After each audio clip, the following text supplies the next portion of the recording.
नज़र लग गई बच्चों को, क्या क्या हुआ मुझे वो समझ नहीं आता।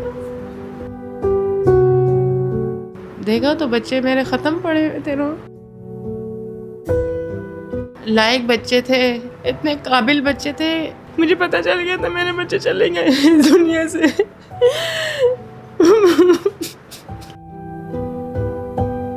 अभी तक हुकूमत का बंदा मेरे सिर पे हाथ रखने कोई नहीं है। कराची की खूनी सड़कों पर ईद की शॉपिंग कफन की खरीदारी में बदल गई। करीमाबाद में बेरहम ट्राले ने ईद की शॉपिंग के लिए निकलने वाले 2 सगे भाइयों को कुचलकर उनकी ज़िंदगी का चिराग गुल कर दिया। अब उनके घर में ईद की खुशियों के बजाय आहें और सिसकियाँ सुनाई दे रही हैं। तो आइए मेरे साथ बात करते हैं उनकी वालदा से कि उन पे क्या बीत रही है। मोहम्मद ताबिश और मोहम्मद आतिफ़ की वालदा हमारे साथ मौजूद है। इनसे पूछते हैं कि इनकी क्या दुआई है। ये बताइएगा कि सिर्फ आपके बेटे के साथ नहीं, कई घर ऐसे और चिराग गुल हो चुके हैं। क्या कहेंगी, कैसे गए थे वो लोग, क्या करने गए थे, कब ये हादसा हुआ? मैं सो रही थी तो ईद के कपड़े लेने गए थे, तो क्या कहते हैं, मुझे बता के भी नहीं गए, ना मुझे मिल के गए, और ना अफ्तार भी मेरे साथ इन्होंने नहीं किया। तो लाइट कटी हुई थी तो लाइट लगा के दी उन्होंने मुझे, तो लाइट लगा के मुझे दी, तो मैंने कहा पंखा बंद था, तो मैंने कहा चलो, मुझे कहना कि मम्मा लाइट लगा दी है तो ना आप सो जाएं। मैं यहीं लेटी हुई थी तो मेरी आँख लग गई, गहरी नींद में मैं चली गई। मैंने कहा बड़े मैंने कहा घर पे ही होंगे। तो बड़ा भाई है एक और इनका ना, दूसरी मम्मी से ना, वो पहली मम्मी से बड़ा भाई इनका, वो हमारे पास ही होता है।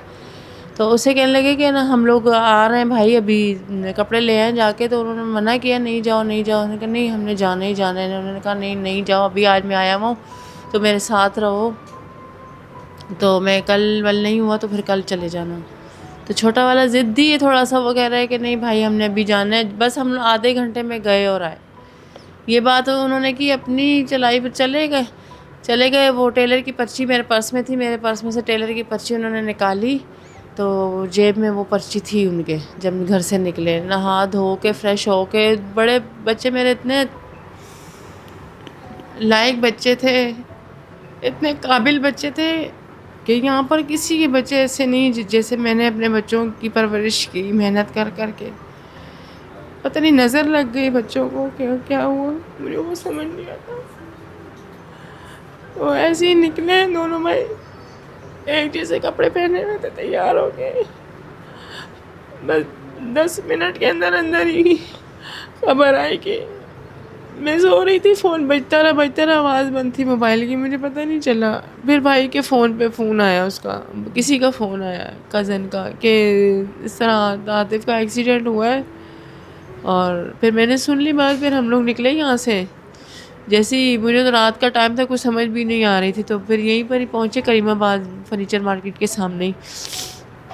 देखा तो एक लड़के ने हमें बटनों वाला मोबाइल दिया, सादा सिंपल मोबाइल था छोटे वाले के पास, वो उन्होंने मुझे पकड़ाया।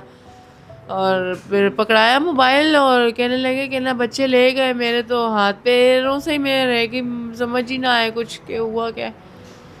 फिर बड़ा वाला साथ था मेरे, तो फिर यहाँ से फिर हम लोग आगे अब्बासी चले गए। अब्बासी गए, मुझे बाहर बिठाया थोड़ी देर के लिए, मुझे आने नहीं दे रहे थे अंदर बच्चे ना। मुझे कहने लगे आप यहीं बैठे हैं, उनकी पट्टियाँ वट्टियाँ हो रही हैं बच्चों की, अभी आप मत जाए। मुझे कहने लगे नहीं आप मत देखो। मैंने कहा नहीं मुझे लेके जाओ। मैंने फिर ज़बरदस्ती की, साथ में लड़का दूसरा भी था एक ना, काम करता था इनके साथ, उसे मैंने कहा बेटा मुझे ले जाओ, मैं देख लूँगी। मुझे ले गए,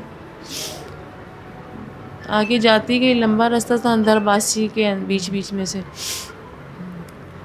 तो देखा तो बच्चे मेरे ख़त्म पड़े हुए थे वहीं पर। फिर मैं क्या कर सकती थी, मुझे पता चल गया था मेरे बच्चे चले गए इस दुनिया से।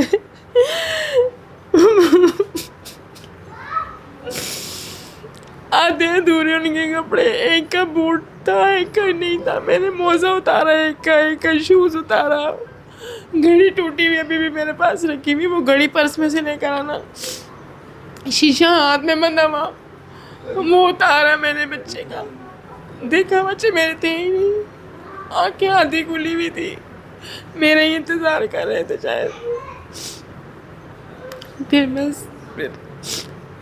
बैठी रही मैं वहाँ पर, रोती रही।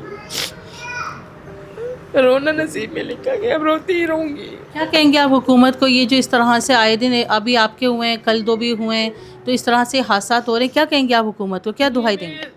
मैं बहुत सुन रही हूँ कि ये इस तरह से हो रहा है, बहुत बच्चे चले गए, बहुत वाक़यात हो चुके हैं इस तरह के, लेकिन ये ऐसे होने नहीं चाहिए, क्योंकि जिनके जाते हैं ना उनको ही पता होता है।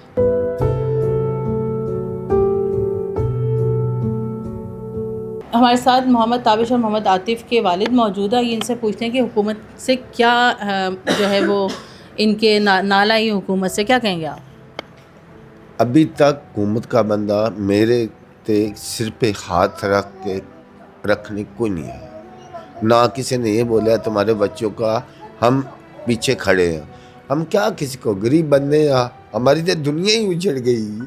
हम क्या, हमारे को इंसाफ क्या है, हमारे तक आया नहीं 8 दिन में कोई हुकूमत का बंदा। इंसाफ क्या दिलवान क्या है? रोज़ का एक टैंकर माफिया का हो, रोज़ का माफिया, ये किसी का बाप मारे या किसी के बच्चे मार रहे हैं, किसी का कुछ हो रहा है।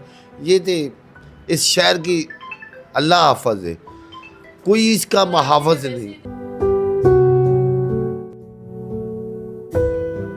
ये अलमिया इंतज़ामिया की मुजरिमाना गफलत पर एक सवालिया निशान है। क्यों सड़कों पर दिन दहाड़े हैवी ट्रैफिक को घूमने से ना रोक सके? कब तक ये लाशें उड़ती रहेंगी?